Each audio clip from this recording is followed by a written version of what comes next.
Voici dans quelles circonstances Jésus-Christ est né. Marie, sa mère, était fiancée à Joseph. Mais avant qu'ils aient vécu ensemble, elle se trouva enceinte par l'action du Saint-Esprit. Joseph, son fiancé, était un homme droit et ne voulait pas la dénoncer publiquement. Il décida de rompre secrètement ses fiançailles.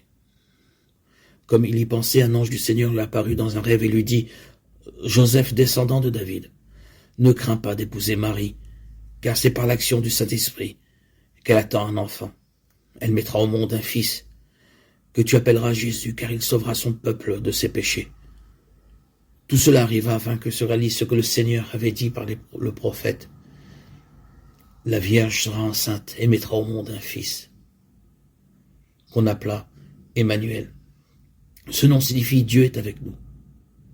Quand Joseph se réveilla, il agit comme l'ange du Seigneur le lui avait ordonné et prit Marie comme épouse.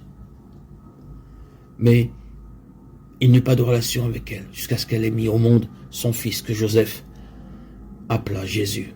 Matthieu 1, 18-25. À l'époque du Nouveau Testament, les fiançailles juives avaient valeur de mariage légal. Si la jeune fille n'était plus vierge au moment du mariage, elle était considérée comme adultère et pouvait être légalement répudiée. Mais ici, Joseph a bien compris, avec la révélation qui lui a été faite, que cet enfant venait de Dieu. Cet enfant était Dieu.